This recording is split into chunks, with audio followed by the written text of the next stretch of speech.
you guys are acting as a link between the artists and the rest of the world. Exactly.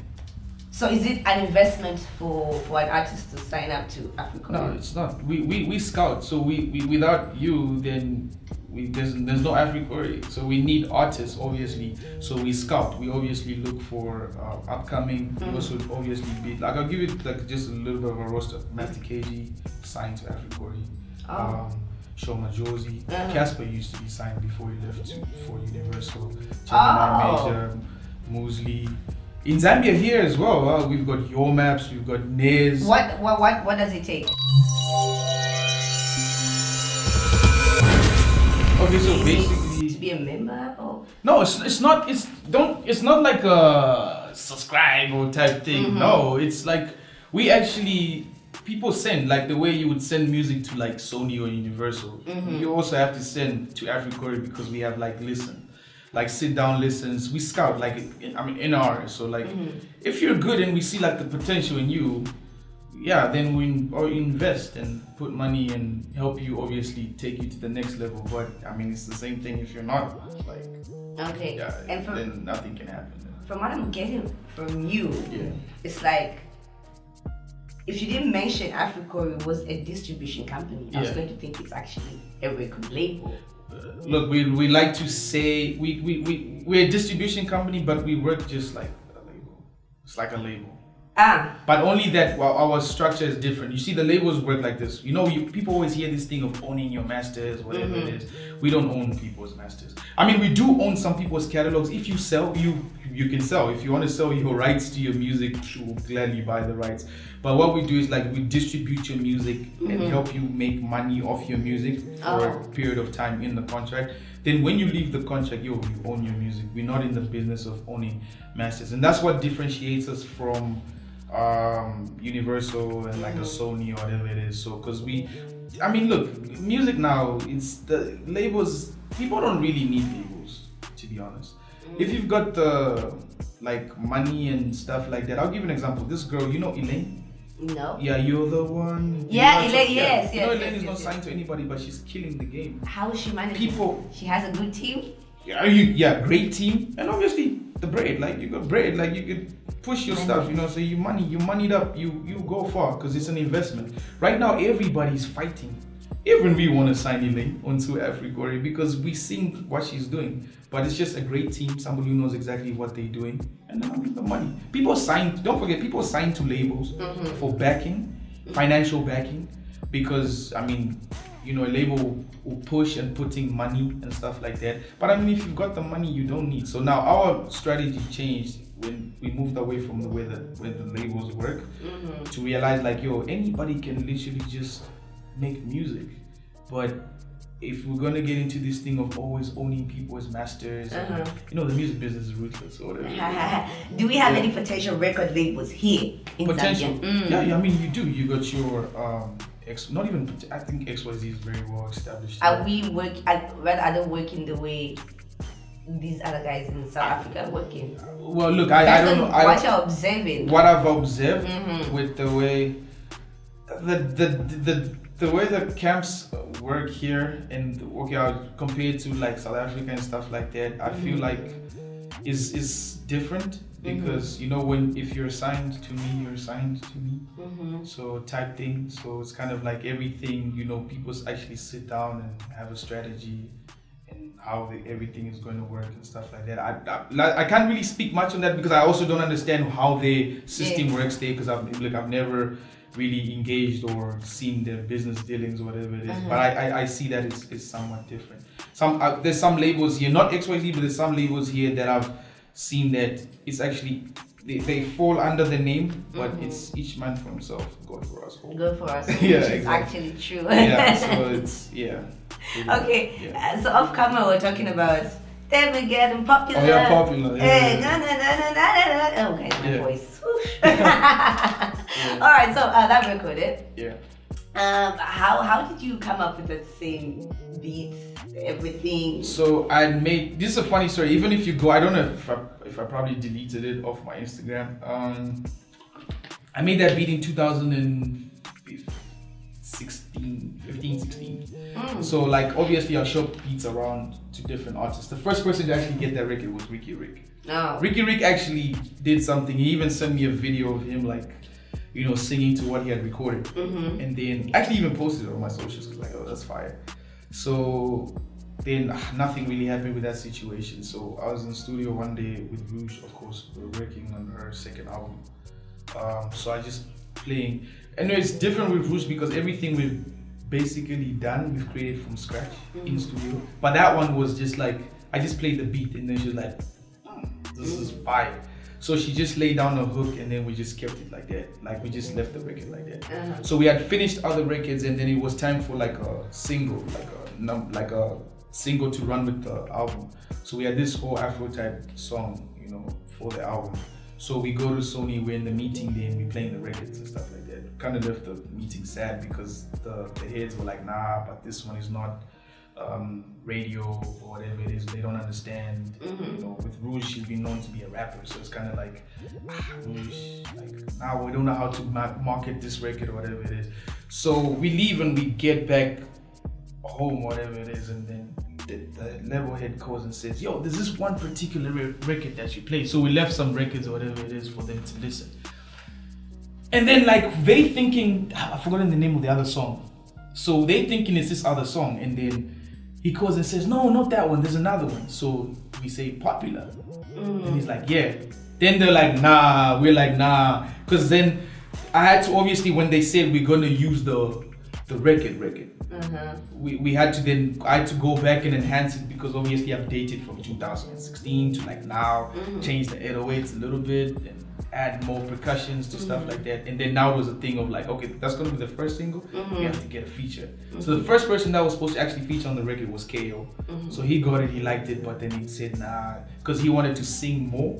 He changed, at that time he was rebranding and trying to sing more, because he wanted to get those radio #1. So rapping was not what he was going for.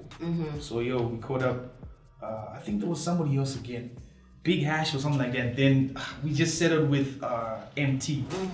So caught up MT, played him the record, 2 days, first in, boom. And that's how the record went to studio, mixed, mastered it. I went to the engineer actually. So the guy that, you know what's so funny? No. Witchy 808 is actually a Zambian. Witchy is a Zambian. His name Witchy. Witchy he's produced a lot, he's mixed a lot of records for like Maporisa, has produced. How come we don't know he's Zambian? His name is actually Cholwe something. He's a Zambian. He actually went to school in Zambia. He's a Zambian that actually, I feel like you guys are not raping us. Oh yeah, then Wizkid's one who produced that song with Clyde and Wizkid. Clyde and Wizkid, I've forgotten the name of the record. Yeah. Clyde Ambitious? Yeah, it's Clyde Ambitious, yeah. Oh. He's the one who produced, there's a song with Wizkid. He actually even engineers sometimes for Wizkid. Actually goes to Nigeria. He's a Zambian, like when you see, people probably know him, Witchy 1008, yeah, hella Zambian. Witchy 1008? You should check him out, yeah. But he's grown up in South Africa. And yeah, has been there, but he's at least Zambian. At least because of that, I'll give him, I'll substitute him. I'll say you guys are not raping us enough.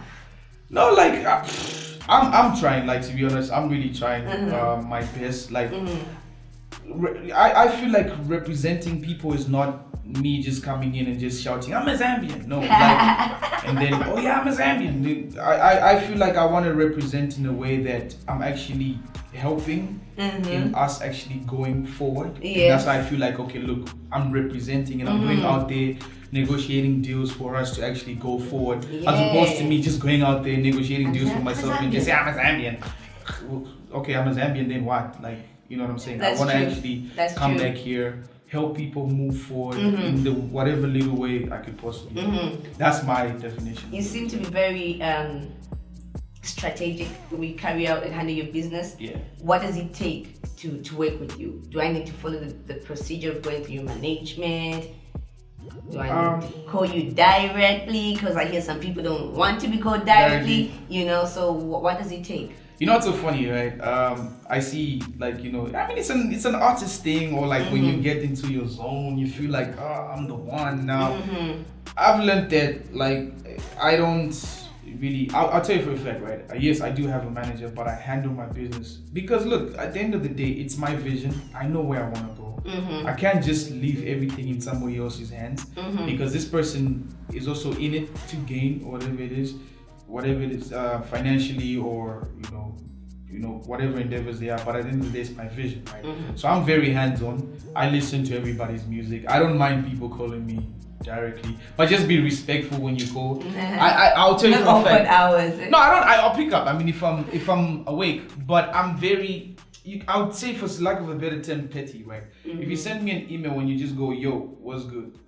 No, I went to school and I learned that email is a formal channel of communication. Be respectful, like when you send the email.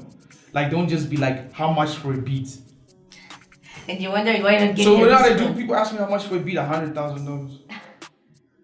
Yeah, because I'm just thinking. But how much do you charge for a beat for real? It just depends, man. It just depends from artist to artist, man. It depends. Yeah, it really depends. Because I mean, I wouldn't charge like an upcoming artist what I would charge an established artist. Okay. And then there's some artists I've actually never charged. Oh, okay. Or like a beat. Funny, because Okay. like. I won't ask how much you charge, Rouge. I won't ask how much you charge Shekinah. I'll leave it there. Oh no, it's funny. I was about to even tell you, right? I never charge Shekinah for different because this is how it works in music, right? When you there's what they call an advance. So if you get paid a recording fee, best believe you're never going to get any money from that record. That's the end. I paid you once off, boom. It's called a recording fee. When you're given an advance payment, so for example, if you make 100,000, the person spends 100,000 making the song. You've advanced me, hypothetical example, 10,000. Before I can start receiving royalties and whatever it is, the song has to recoup. Basically, the song has to make the money back before everybody starts to see publishing. So whoever invested has to get their investment back, and then you're going to start seeing. There's some songs that I've actually never recouped where I don't even get the publishing because the song hasn't made the money back. So she kind of was different because it was like I saw a lot of people loved her and stuff like that. So what happened was that even with the bargaining of like just generally the percentage wise, it was easy to bargain because I didn't charge her for the beat. So I took 50% off different because I didn't charge. So when the song started, and the song recouped like really fast because after release we went gold like in 3 months. So the song started recouping from the jump. So if I charged her, I would have probably, I don't know, I've made more money than what I would have even charged her just off that one song. Wow, now here's the thing. Yeah. Kind advisors, because most of us Zambians cannot put in the work if we don't know what we're getting out of it. Okay. So, in other terms, the producers will just say, give me money first, that's when I can produce for you. Is it because of the same principle, whereby we do not have issue of royalties, copyrights? Maybe that's why they work like that? Okay, so with the way it works, right? Well, with the how I've worked and how other people work, like other producers work. So basically, the first thing you do, obviously, artist hits you up, yo, come to studio, beats, whatever it is, right? So the artist comes, or you send beats, they choose a beat, they'll do a reference, record or whatever it is. So this is how it's supposed to work on paper or in theory or whatever it is. When you get to a point where the artist sends, can you send me the steps? So separate is like the files for the beat or whatever it is for you to have the mix and master.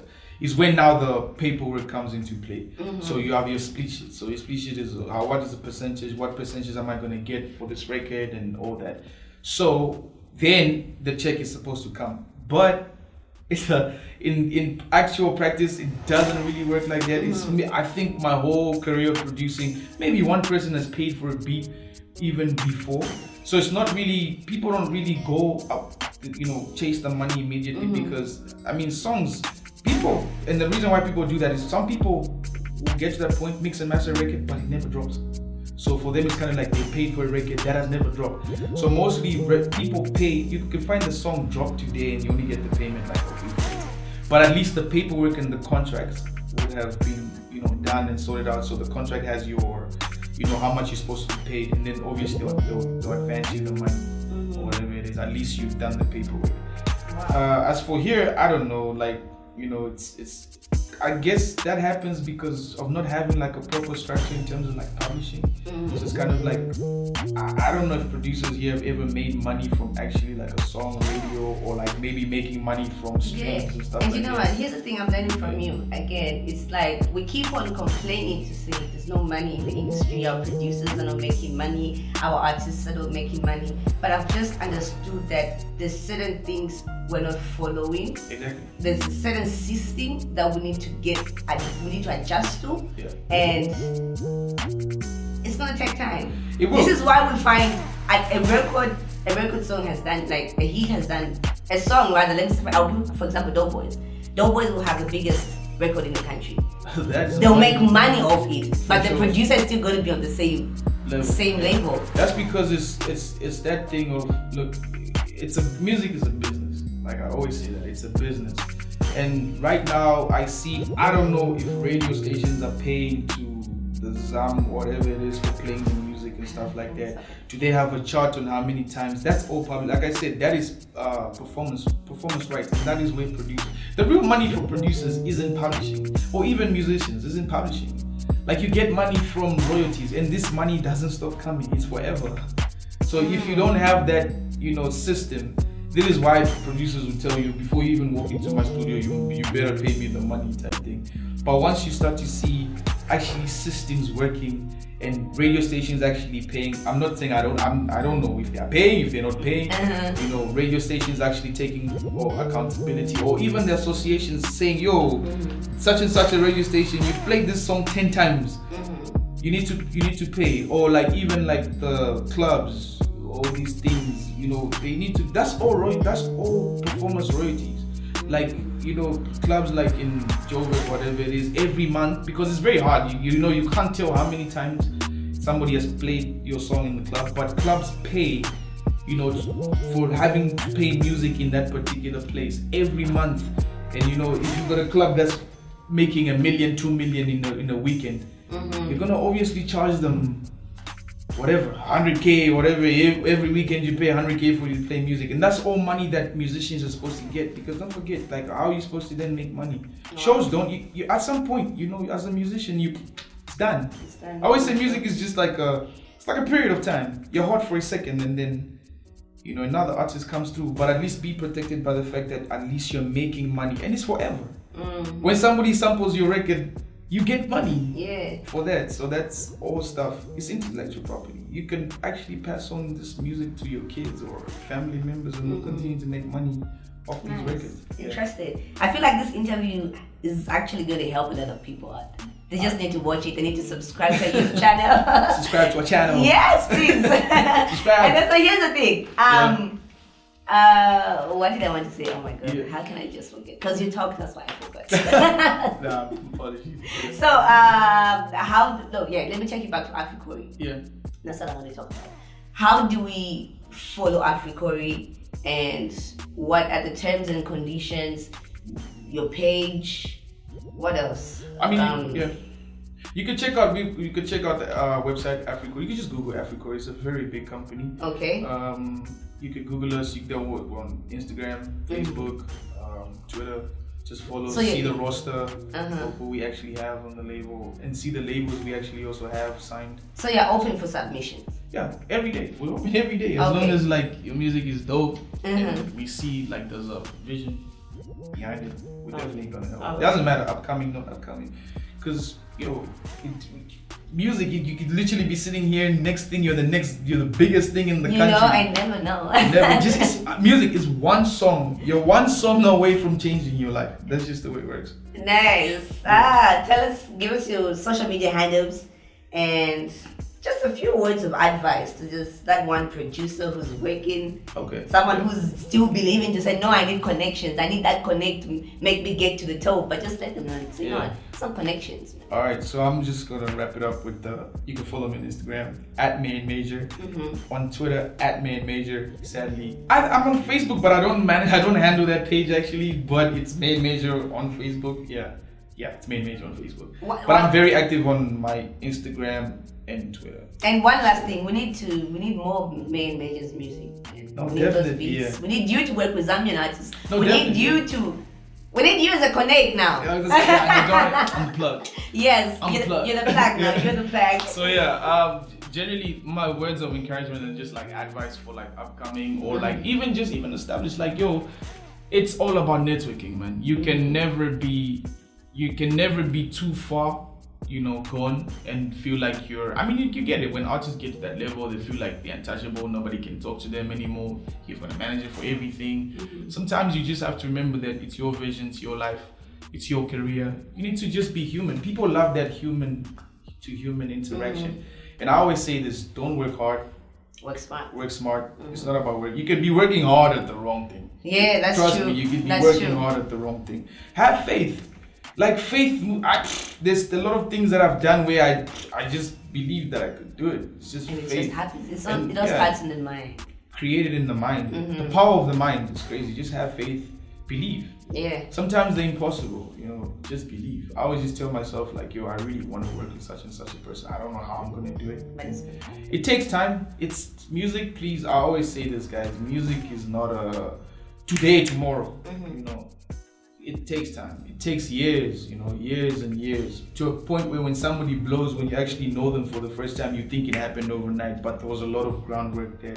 They put. I'm not saying that people don't have like a takeoff, boom, takeoff. It happens, but I'll trust me. You don't want that boom. I always say, and I'm waiting for that one artist that had the biggest takeoff, like came from nowhere, took off, and then are still here today. Very rare. Very rare. That's true. Yeah, That's true. The best thing is the slow climb slowly, and I appreciate my journey just climbing slowly because you learn as you go. By the time you get to the top, trust me, you have so much more knowledge than coming up and down. Yeah, that's true. Thank you so much for finding time. Thank you so much for having me. Yeah. Alrighty. Thank you so much for watching this video. I know you guys have had fun. It was educative, informative. Just put it into practice. It's time for us to own our own royalties. We keep on saying, no, Zambian music is not elevating. Yet there's certain things that we're not following. There's the procedure. Follow this procedure. Yeah. Thank you so much. I've been your girl, EDNA. Please remember to subscribe to our YouTube channel. Tell us who you want to see by leaving a comment in the comment section. I've been your girl, EDNA, once again, presenter software. See you next time right here on ZMB Talks. Mwah, baby.